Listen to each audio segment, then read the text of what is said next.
Hello guys. आज हम शुरू करने वाले हैं आईबी फ्लूइड और आरटी फीड कैलकुलेशन न्यूनेट्स में। तो हम समझेंगे कि न्यूनेट्स होते हैं जो छोटे न्यूबॉर्न बेबीज़ होते हैं, उनमें फ्लूइड की कैलकुलेशन कैसे की जाती है, उनका फ्लूइड का रेट क्या होता है। ये जो न्यूबॉर्न्स होते हैं इनकी जो फ्लूइड की रिक्वायरमेंट होती है बहुत ही स्पेसिफिक होती है, स्मॉल अमाउंट होती है। तो हमको ध्यान रखना है कि पेशेंट को हमको बहुत टाइम के लिए एनबीएम रखना है। तो हमको देखना है कि अगर हम 2 से 3 घंटे तक जो पेशेंट होते हैं न्यूबॉर्न होते हैं, अगर हम उनको फ्लूइड नहीं देते हैं और आरटी फीड भी अगर नहीं देते हैं तो पेशेंट हाइपोग्लाइसीमिया में जा सकता है। हाइपोग्लाइसीमिया की वजह से बहुत सारे कॉम्प्लिकेशंस हो सकते हैं, कन्वर्जन हो सकते हैं, ब्रेन डैमेज हो सकता है। ये एक जनरल मेंटेनेंस फ्लूइड कैलकुलेशन है। इसमें हम समझेंगे कि पेशेंट को हमने किसी सर्जरी के लिए या पेशेंट बहुत छोटा है तो किसी पर्पज़ से हमने उसको एनबीएम करके रखा है, तो ये एक मेंटेनेंस फ्लूइड कैलकुलेशन है। ऐसा नहीं है कि सभी पेशेंट में हम इसी तरह से फ्लूइड को कैलकुलेट करेंगे। अकॉर्डिंग टू कंडीशन पेशेंट की जो फ्लूइड की रिक्वायरमेंट है वो अलग अलग हो सकती है। अगर बहुत ही डिहाइड्रेशन का पेशेंट है तो हम उसमें डिहाइड्रेशन करेक्शन डाल सकते हैं। अगर पेशेंट फोटोथेरेपी में रखा हुआ है और बहुत ज़्यादा डिहाइड्रेट होता है, जो फोटोथेरेपी हैं, कई फोटोथेरेपी ऐसी होती हैं जो वार्म करती हैं और डिहाइड्रेशन करती हैं। तो हमको देखना है कि अगर पेशेंट डिहाइड्रेशन में जाता है तो उसकी जो फीड की जो रिक्वायरमेंट है वो बढ़ जाती है, फ्लूइड की रिक्वायरमेंट जो है बढ़ जाती है। तो हमको देखना है कि अकॉर्डिंग टू कंडीशन हम भी जो फ्लूइड की रिक्वायरमेंट है वो चेंज हो सकती है। ये एक मेंटेनेंस फ्लूइड कैलकुलेशन है। तो आइए शुरू करते हैं IV fluid calculation, RT feed और इन न्यूनेट। तो ये एक मेंटेनेंस फ्लूइड कैलकुलेशन है।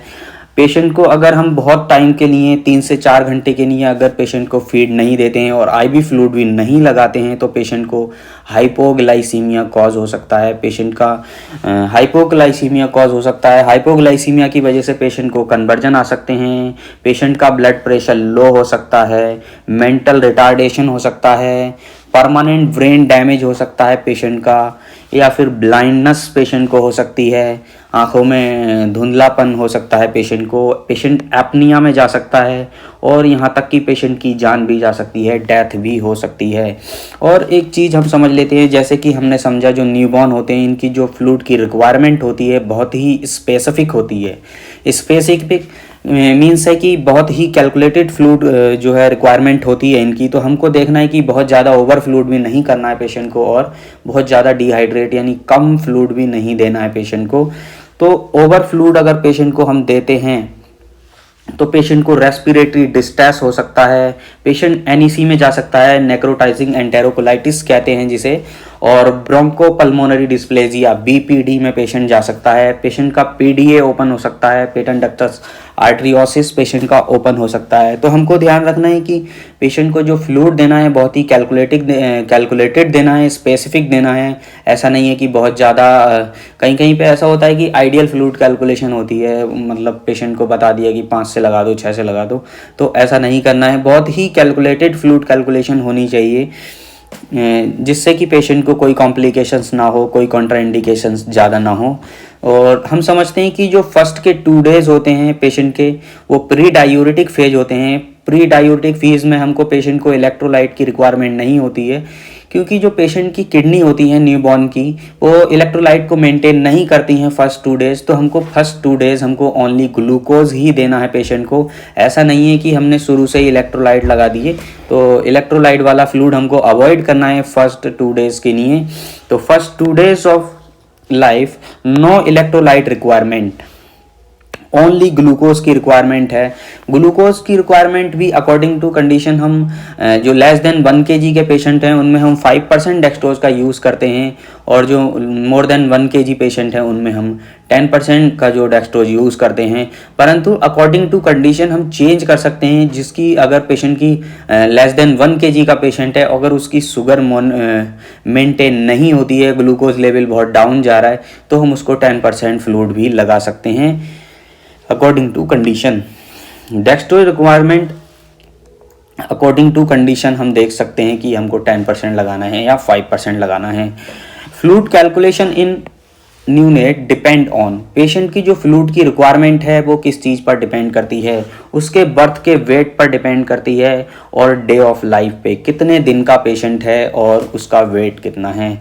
फ्लूइड हमेशा बर्थ वेट से ही कैलकुलेट करना है। ऐसा नहीं है कि पेशेंट का हमने फ्लूइड दिया, अगर 1.4 kg का पेशेंट पैदा हुआ बच्चा और हमने देखा कि पेशेंट शुरू में जो है 10 to 12%, 15% तक के बेबी जो है वेट को लॉस कर जाते हैं, तो ऐसा नहीं है कि 1400 ग्राम से पेशेंट 1200 ग्राम का आ गया और हमने 1200 ग्राम से ही फ्लूइड को कैलकुलेट किया। ऐसा नहीं करना है। फ्लूइड की जो कैलकुलेशन करनी है हमेशा बर्थ वेट से ही करनी है। और जो more than 1 month of age के पेशेंट होते हैं उनको कैलकुलेट करते हैं हम fluid according to paediatric fluid calculation. जो मोर देन 1 month के पेशेंट होते हैं उनमें हम पीडियाट्रिक फ्लूइड कैलकुलेशन के हिसाब से ही फ्लूइड को कैलकुलेट करते हैं। पीडियाट्रिक फ्लूइड कैलकुलेशन के लिए हमने एक वीडियो ऑलरेडी डाला हुआ है चैनल पे, अगर आप देखना चाहें तो वो पीडियाट्रिक फ्लूइड कैलकुलेशन आप देख सकते हैं। बहुत ही इजीली वहाँ पे हमने समझाया हुआ है। अब समझते हैं कि जो न्यूबॉर्न्स होते हैं हमने 3 कैटेगरी में पेशेंट को डिवाइड करते हैं, जो लेस देन 1 kg हैं और 1 से 1.5 kg हैं और जो मोर देन 1.5 kg के पेशेंट हैं। तो 3 कैटेगरी में डिवाइड करते हैं पेशेंट को। 3 कैटेगरी में सारे पेशेंट आ जाते हैं, प्री टर्म है, टर्म है और फुल टर्म है, सारे पेशेंट आ जाते हैं। कहीं कहीं पे देखते हैं हम कि जो मोर देन 1 kg के पेशेंट हैं उनके लिए 60 और जो 1 से 1.5 हैं 70 और जो लेस देन 1 kg हैं 80। इस तरह से भी फ्लूइड कैलकुलेशन की जाती है। लेकिन मोस्टली जो बुकों में देखा गया कि वो जो है फ्लूइड की कैलकुलेशन है वो इस तरह से की जाती है, जैसे कि हम जो लेस देन 1 kg के पेशेंट हैं उनको हम 100 ml पर kg पर डे के हिसाब से फ्लूइड कैलकुलेट करते हैं और जो 1 से 1.5 kg के पेशेंट हैं उनमें हम 80 ml पर kg पर डे के हिसाब से फ्लूइड कैलकुलेट करते हैं और जो 1.5 kg यानी मोर देन 1.5 kg हैं उनको हम 60 ml पर kg पर डे के हिसाब से फ्लूइड को कैलकुलेट करते हैं। सेकंड डे जो हम फर्स्ट के जो 3 days होते हैं फ्लूइड को हम बढ़ाते हैं, वो 20 ml पर kg पर डे के हिसाब से हम फ्लूइड को बढ़ाते हैं। जैसे कि हमने लेस देन 1 kg का पेशेंट है, फर्स्ट डे हमने 100 से दिया फ्लूइड, तो सेकंड डे हम देखेंगे कि हम फ्लूइड देंगे 120 से, और 80 से अगर हमने शुरू किया है 1.1 kg से 1.5 kg का पेशेंट है तो हमने 80 से फर्स्ट डे शुरू किया है, तो सेकंड डे हम उसको 100 ml पर kg पर डे देंगे। तो फर्स्ट जो 3 days होते हैं 20 ml पर kg पर डे के हिसाब से हम इंक्रीज करते हैं फ्लूइड को। तो ये हम करते हैं 3 दिन तक हम ये करते हैं। और हमको एक चीज़ और ध्यान रखनी है, जैसे कि हमने अभी बताया कि फर्स्ट जो 2 days होते हैं पेशेंट के, वहाँ पे पेशेंट को इलेक्ट्रोलाइट की रिक्वायरमेंट नहीं होती है, तो हमको ओनली डेक्सट्रोज फ्लूइड ही यूज़ करना है, ओनली डेक्सट्रोज फ्लूइड ही हमको यूज़ करना है।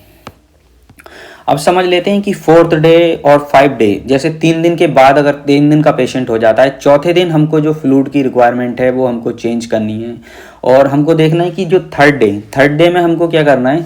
थर्ड डे में पेशेंट को हमें इलेक्ट्रोलाइट शुरू करने हैं। एग्जाम्पल हम आइसोलाइट पी दे सकते हैं, पोटेशियम ऐड कर सकते हैं डीएनएस के साथ। अगर पेशेंट को अदर बीपी लो है या फिर पेशेंट शॉक में जा रहा है तो हमको हाइपोटोनिक फ्लूइड नहीं देना है। डीएनएस या हाफ डीएनएस के साथ हम पोटेशियम और सोडियम कैल्शियम देखते हुए ही, हम उसके इलेक्ट्रोलाइट देखते हुए ही हम फ्लूइड को स्टार्ट करते हैं। वो अकॉर्डिंग टू कंडीशन हम पोटेशियम, सोडियम, कैल्शियम और ये सब जो इलेक्ट्रोलाइट्स हैं उनको देखते हुए ही हम फ्लूइड को चेंज कर सकते हैं। और हम समझते हैं कि जब 4th डे पेशेंट का होता है तो 10 ml पर kg पर डे के हम फ्लूइड इंक्रीज करते हैं। 5th डे में भी हम 10 ml पर kg, यानी कि हम समझते हैं कि 4th डे से अगर पेशेंट का 180 जैसे लेस देन 1 kg का पेशेंट है तो हम इसको 5th डे जो 4th डे देंगे 150 से, 6th डे देंगे 160 से, 7th डे देंगे 180 से। यहाँ पे जो मैक्सिमम लिमिट है लेस देन 1 kg के पेशेंट के लिए, जैसे कि हम देख पा रहे हैं कि 1 महीने तक अगर पेशेंट न्यूनेट है तो उसकी जो मैक्सिमम लिमिट है 1 month ऑफ एज तक, जब तक वो न्यूनेट है, उसकी जो मैक्सिमम लिमिट है वो 180 ml पर kg पर डे है। और जैसे हम समझते हैं 1 kg से 1.5 kg के लिए मैक्सिमम लिमिट 180 ही है। 180 से हमको फ्लूइड ज़्यादा नहीं देना है, 180 ml पर केजी से हमको ज़्यादा नहीं देना है पेशेंट को फ्लूइड। और जो मोर देन 1.5 केजी के पेशेंट हैं वहाँ पे मैक्सिमम लिमिट 150 ml पर केजी पर डे है।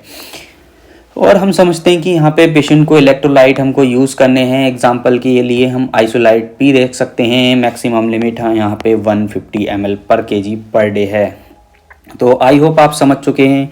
एग्जांपल के थ्रू हम समझ लेते हैं कि जो एक पेशेंट है हमारे पास, 2 किलो का पेशेंट है, 2 दिन की एज है उसकी, 2 दिन की एज है, यानी कि हमको फ्लूइड जो है फर्स्ट डे हमको 60 से देंगे और सेकेंड डे हम उसको 80 से देंगे। फ्लूइड को हम 20 से इंक्रीज करेंगे तो 8 दूनी 16 160 ml हो जाता है।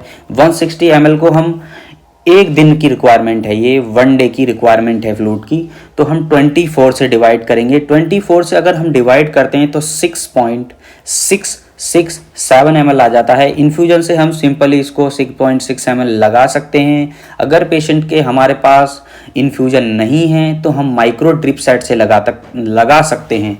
और जितने ml पर हावर आता है, जैसे कि हमने पिछली क्लासेस में समझा था, पीडियाट्रिक फ्लूइड कैलकुलेशन में हमने समझा था कि जो माइक्रो ड्रिप सेट होता है उसकी 1 ml में 60 माइक्रो ड्रॉप होती हैं, और जो मेगा ड्रिप सेट होता है, जो यानी आईबी सेट होता है, उसकी 1 ml में 20 ड्रॉप्स होती हैं।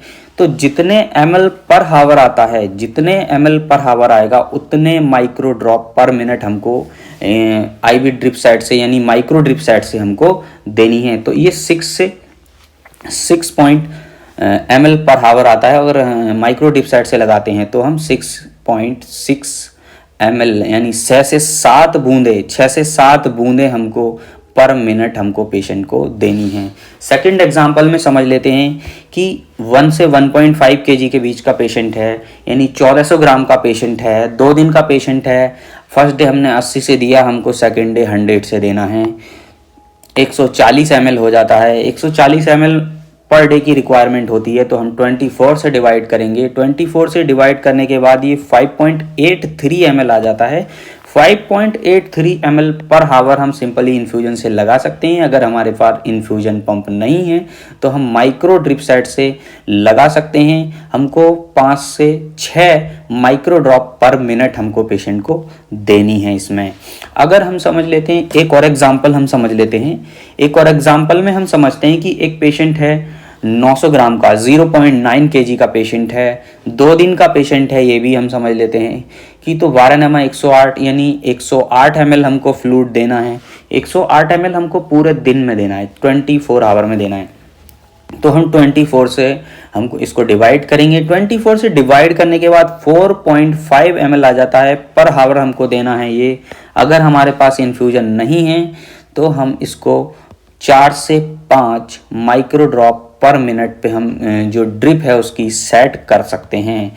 कुछ पेशेंट में फ्लूइड रिस्ट्रिक्शन है कि हमको वहाँ पे फ्लूइड कम देना है। तो फ्लूइड रिस्ट्रिक्शन में हम समझते हैं जो हार्ट डिजीज़ के पेशेंट हैं या पीडीए पेटेंट डक्टर आर्टरियोसिस, हमको देखना है कि अगर पेशेंट का ओवर फ्लूइड हो जाता है तो उसका पेटेंट डक्टस आर्टरियोसिस पेशेंट का ओपन हो सकता है। अगर ओवर फ्लूइड अगर पेशेंट को हो जाता है, पेशेंट आरडीएस में जा सकता है, रेस्पिरेटरी डिस्ट्रेस सिंड्रोम में जा सकता है। बर्थ एस्पेक्सिया का अगर पेशेंट है तो हमको उसमें फ्लूइड की रिक्वायरमेंट जो है कम होती है, हमको कम फ्लूइड देना है वहाँ पे। सीएचडी का पेशेंट है, कॉन्जेनिटल हार्ट डिजीज़ का पेशेंट है या क्रोनिक हार्ट डिजीज़ का पेशेंट है, तो उसमें भी हमको फ्लूइड कम देना है। अदर हार्ट डिजीज़ का पेशेंट है तो भी हमको फ्लूइड की कैलकुलेशन जो है कम रखनी है, फ्लूइड हमको कम देना है। पेशेंट को एडिमा हुआ है तो भी हम फ्लूइड पेशेंट को कम ही देंगे।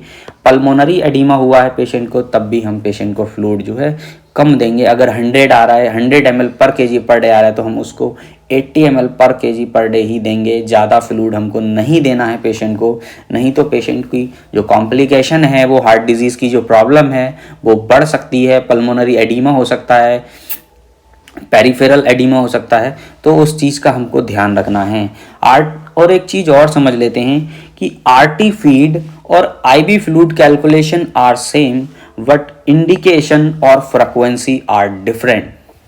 जैसे कि हम समझते हैं कि आईवी फ्लूइड अगर हम पेशेंट को देते हैं तो इन्फ्यूजन से लगाते हैं, तो वो पर ml पर हावर ऐसे करके लगाते हैं।